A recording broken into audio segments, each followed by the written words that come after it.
Today, we'll talk about the worst mistakes a lot of junglers make. Usually, people upload guides on how to jungle like a pro, but the thing is, sometimes it's better to know what mistakes to avoid in order for you to play effectively. After all, advanced jungling techniques and strategies can be learned through experience, but some mistakes, if not corrected, can become a habit, and once it becomes a habit, it can be difficult to get rid of. If you'd like me to upload the worst mistakes of players on the other lanes, make sure to hit like, share, and if you haven't yet, subscribe to the channel.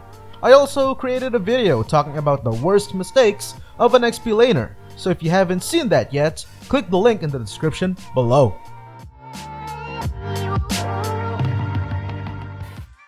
Jungling without a plan. It's when the jungler only aims to take the buff, but does not have a clear plan of what to do the moment the game begins. I have divided this into 7 parts. Let me go ahead with the specifics. Taking both buffs on the allied side of the map back to back. That's perfectly fine in some situations, however, efficiency is what you should have when jungling. A perfect example of this is when the game begins. Some junglers would either take their purple or red buff first, and then go to the other allied buff. That is wrong. Keep in mind that all of the jungle creeps on both sides of the map are the same and of equal quantity, except for the Lethal Wanderer. The Lethal Wanderer is the only jungle creep that does not have a partner or a pair. There's only one Lethal Wanderer at any given time. That means whoever takes the Lethal Wanderer gains an advantage in both gold and experience. It may not be that much of a difference, but it will certainly help you reach level 4 faster, which is what a jungler needs in order to snowball or streak kills. Which is why you have to pay attention to your map, since the Lethal Wanderer appears randomly on either side. It could either be closer to red buff or closer to your purple buff. This is the reason why I usually choose to take the buff that's closer to the Lethal Wanderer first. Of course, there are exceptions such as heroes with absurd mobility such as Fanny and Ling. Since they are capable of traveling far distances quickly, you can start with the purple buff first regardless if the Lethal Wanderer is close to it or not. What's important is, the moment you're done taking down the purple buff, you should head straight to the Lethal Wanderer.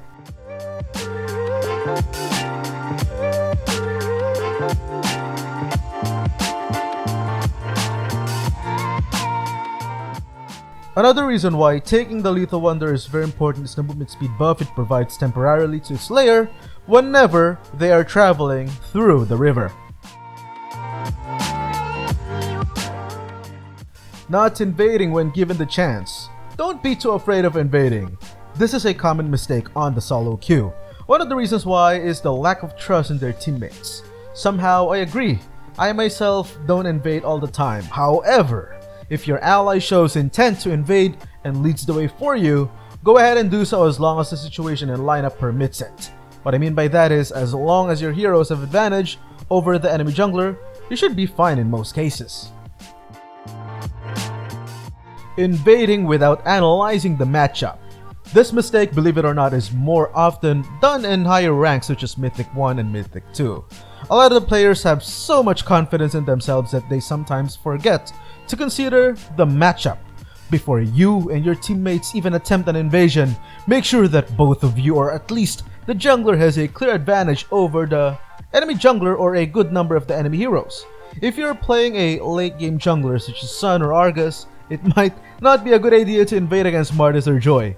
To keep things simple, if you're playing a mid or late game jungler versus an early game jungler, it's best trying to efficiently farm in peace rather than you bringing the clash to the enemies. Not checking the minimap. The minimap contains a lot of information that can help you make better decisions. It shows you when certain jungle creeps will respawn, and not only that, it also shows enemies visible from your allied units and heroes' vision. It can help your rotations become more efficient and also help in getting a successful gank. Though you really have to go into the details. I mean, come on, it's obvious why it's important, right?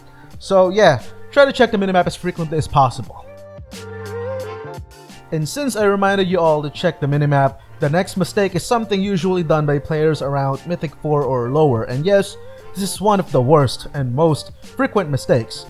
The lower the rank is, the worse it gets. It is when players ignore the timer of the turtle. Like I said earlier, check the minimap and be wary of the time the turtle will spawn. As soon as you see the turtle is about to appear, make sure to secure the parameter. Also, this is something that is in fact not just a jungler's job. This is also the roamer's job and whoever from the XP lane or gold lane is closer to the turtle. Just to be clear, you don't have to necessarily attack the turtle first. You can also use it as bait in order to ambush the enemies. And once most or all of them are cleared out, that's the time you can take the turtle. If there's only 5 seconds left and you are still on the far end of the map, buddy, I'm afraid you're doing it wrong. This next mistake is actually quite rare on lower ranks, and that's simply because players in Legend 5 or lower do not usually have a rotation plan or rotation strategy. Having a rotation strategy is great. However, if you only have one rotation strat, then you're doing it wrong. The secret to becoming an excellent jungler is for you to make better decisions on the fly and make necessary changes or adjustments to the plan as needed. There's no such thing as a one-size-fits-all rotation. You have to rotate and gank based on what you see on the minimap. Try your best to analyze the situation. Is it a good idea to gank bot or top? Some factors affecting rotation strategies are the hero lineups, the availability of the turtle, and also the losing enemy lane. What I meant by the hero lineup is you can try to focus ganking the lane with the squishiest hero or an easy target instead of doing your typical rotation of alternating from the top, mid, and bottom lane. If a team fight has altered your rotation or plan on how to clear the jungle, do not sacrifice a turtle. Check the minimap as frequently as possible, and if you see that the turtle is about to appear, make the necessary adjustments to your path and prioritize the turtle. Not adjusting item builds. This is something that's fairly common in lower ranks, especially since junglers are usually not expected to make adjustments to their build since their main reason for existing usually is to take down tons of enemies as quickly as possible, especially for assassins. However, if there is a necessity to make adjustments to your item build, by all means, do it. This is usually applicable to tank junglers and fighter junglers since both of these hero types have very dynamic build paths. Even if you're a jungler, that doesn't mean you won't need defensive gear anymore. If it's needed, go ahead, grab an armor or two. Prioritizing kills over objectives. While I agree that junglers are tasked to be the primary reapers of the team, objectives should still be on top of your priority. The only time killing is a priority is if it will open up opportunities for your team to secure major objectives easier. Once the enemy jungler has died or if 2 or more enemy heroes are dead, it's best if you and your team start advancing towards the objectives area. You, the jungler, will act as the main damage dealer to the objective, while some of your other allies will provide vision. As soon as the objective is secured and killed, there's no need for you or your team to greedily engage in a team fight. It would be better if you move forward with something else, such as lane clearing or turret destruction.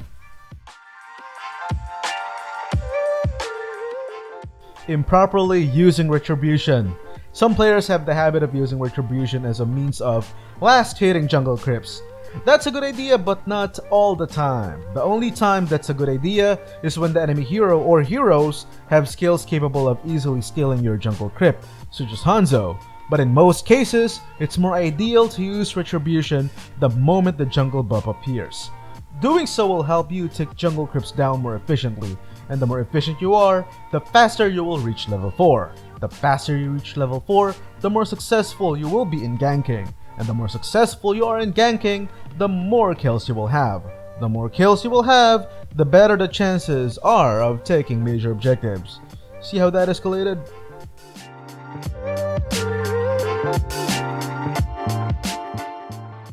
Camping too much. For those who are new to the channel, camping is the act of staying in one spot waiting patiently to ambush an enemy. Camping is a good way of securing kills. Doing it too much though is a bad thing. Also, if you are going to camp, make sure you have a bait. You can start camping when one of the jungle buffs is about to appear. Normally I only wait for about 5 to 10 seconds, and if nobody comes, I'll steal the buff instead. Another good bait are lane minions, and what makes that even better is you can control it. Clear some of the enemy minions to give your minions an advantage and allow them to advance to the opposing side of the map. And then, hide in one of the nearby bushes.